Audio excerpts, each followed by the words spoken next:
ఇది 4th bed అండి, final bed.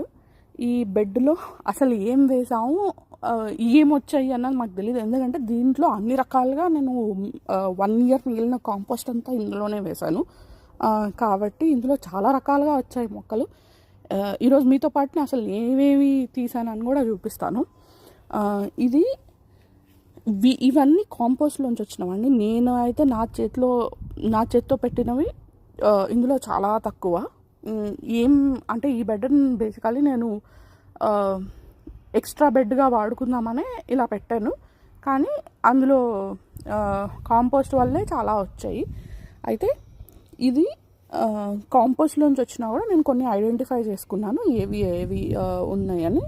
వీటిల్లో కొన్ని బీర మొక్కలు కనిపిస్తాయి మీకు, బీరకాయవి.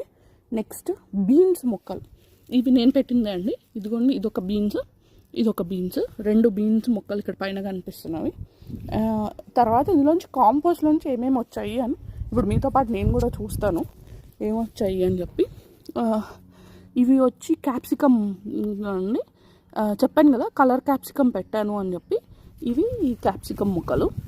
ఇక్కడ మీరు చూస్తే ఇవన్నీ క్యాప్సికమ్ మొక్కలే. ఇదిగోండి, ఇది ఇక్కడ కూడా కింద ఉన్నాయి, వీటి కింద వచ్చినాయి. అండ్ ఇదిగోండి, ఇది ఒక క్యాప్సికమ్ మొక్కే.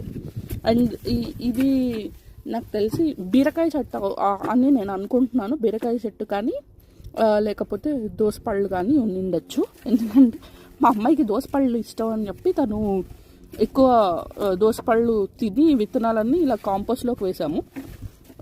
ఇవి చూస్తే ఇవి కూడా ఇక్కడ క్యాప్సికమ్ మొక్కలే అండి. ఇదిగోండి, మధ్యలో కనిపిస్తాయి క్యాప్సికమ్ మొక్కలు.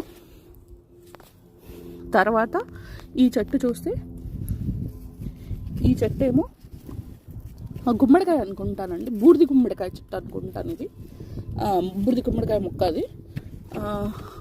అది పొట్లకాయ అనుకుంటున్నానండి నేను. అది చూద్దాం, అది పొట్లకాయ అవునో కాదో నాకు కూడా 100% తెలియదు. నేను విత్తనం అయితే అక్కడ పొట్లకాయ విత్తనం వేశాను.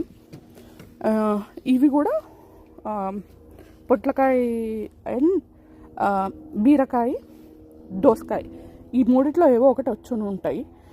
వాటిని కొంచెం పెద్దగా అయిన తర్వాత కానీ నేను చెప్పలేకపోతున్నాను. ఈ చిన్న వాటిల్లో అన్ని చెట్లు ఒకలాగే కనిపిస్తున్నాయి. ఎందుకంటే ఐడెంటిఫికేషన్ మేబీ పెద్దవాళ్ళు ఉంటే వేరేలా కనిపించేదేమో, కానీ ఇది బీరకాయ అండి, ఇది చెప్పగలను. ఈ మొక్క మాత్రం బీరకాయ మొక్క. పెద్దవాళ్ళు ఉంటే ఇంకా బాగా ఐడెంటిఫై చేస్తారేమో, కానీ నేను ఇంతవరకే చెప్పగలను. మరీ టూ మచ్ వీటిల్లో ఏది ఏ మొక్క అని ఐడెంటిఫై చేయడం కాస్త ఇబ్బందిగానే ఉంది.